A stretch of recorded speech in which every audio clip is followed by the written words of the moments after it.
warahmatullahi wabarakatuh. Sahabat-sahabat Kuningan, masih di Jelajah Wisata 1001 Warna Kuningan. Berbicara tentang pariwisata, berbicara dengan ekonomi kreatif, tentu tidak bisa terlepas dari sebuah dinas pemerintah Kabupaten Kuningan, yaitu Dinas Pendidikan dan Kebudayaan. Alhamdulillah pagi ini kita sudah sowan ke ruangan Dinas Pendidikan Kebudayaan Kabupaten Kuningan. Salah satunya adalah dengan Pak Kabid Kebudayaan Pak Mukliddin. Kita akan tanya sejauh mana tentang keberadaan situs-situs budaya atau situs-situs sejarah yang ada di Kabupaten Kuningan. Terima kasih. Assalamualaikum warahmatullahi wabarakatuh.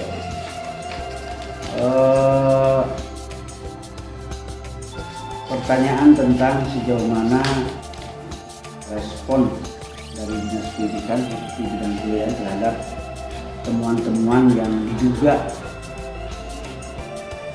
situs paling tidak berdasarkan apresiasi dan penilaian masyarakat ada standar operasional prosedur, butuh pengkajian secara komprehensif.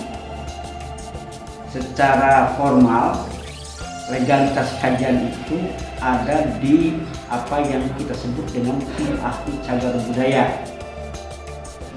Tim ahli cagar budaya yang secara legal mereka memiliki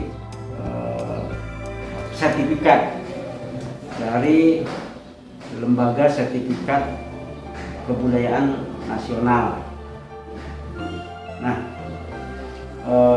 itu nanti akan diarahkan untuk melakukan kajian secara komprehensif apakah memenuhi persyaratan, memenuhi kelaikan sebagai benda cagar budaya atau tidak. Kita lembaga bidang kebudayaan yang diberi mandat oleh pemerintah Kabupaten Kuningan dengan para pengelola yang ada di desa.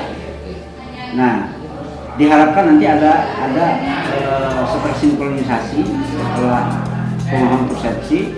Diharapkan nanti ada kesamaan arah, kesamaan pekerjaan, kesamaan bagaimana mengelola situs, mengelola objek cagar budaya secara benar sesuai dengan ketentuan yang telah digariskan di Undang-Undang 11 tahun 2010 tentang cagar budaya.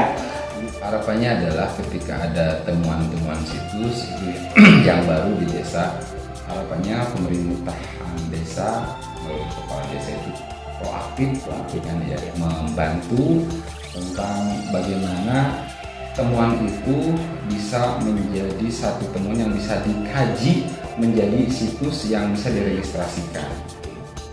Selain itu ada yang lain yang perlu disampaikan tentang penemuan.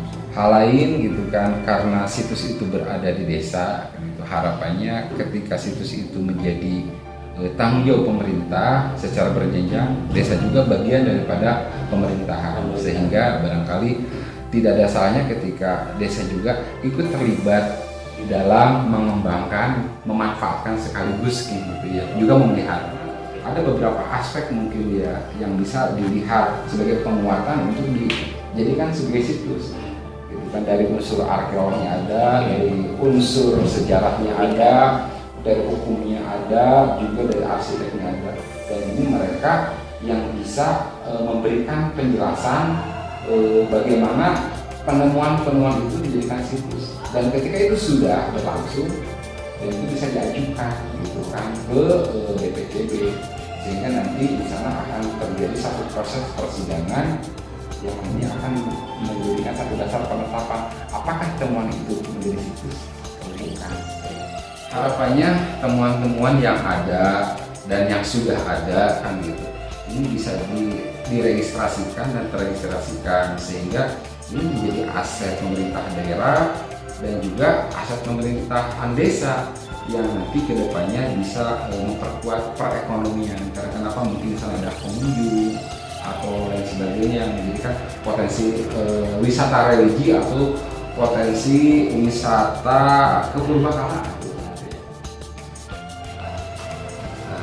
Kita berharap pada masyarakat khususnya di desa, ketika menemukan sesuatu yang dianggap sebagai cagar budaya, itu apa yang harus semestinya mereka lakukan.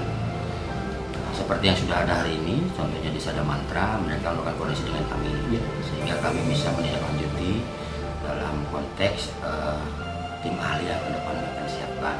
Pertama, kedua, peran kami di dinas, kalau memang anggaran mencukupi maka kita anggarkan, tetapi kalau memang tidak mencukupi anggaran kami berharap pemerintah desa pun mengalokasikan anggaran untuk pelaksanaan cagar budaya. Bisa saja dalam konteks fisik atau memang dalam konteks penelitiannya.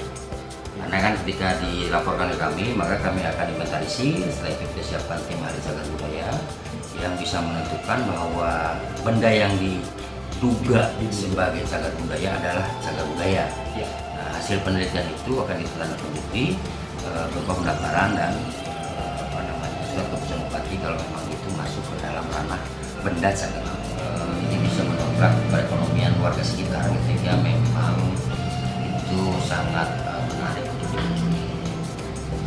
Hari ini mungkin belum maksimal karena memang manajemen pengelolaan belum bisa dikatakan optimal, tapi ke depan kita akan coba inventarisir yang sudah ada, memang sudah ada inventarisir. Kita coba tentukan dulu skalanya, apakah peringkatnya itu memang kabupaten, provinsi, dan nasional. Setelah itu baru kita coba tata.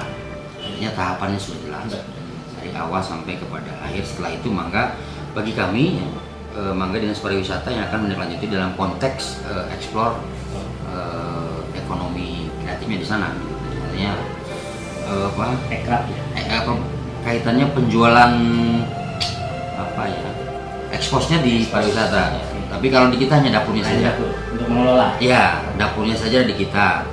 Jadi ketika sudah bagus segala macam, maka dinas pariwisata yang menindaklanjuti dalam konteks keekonomiannya.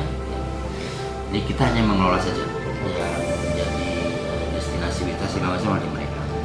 Nah, kali itu ya kalau konteks budaya. Selain tadi pusat sebagai pusat budaya sendiri, tapi juga ada pusat nanti di situ pusat wisata juga.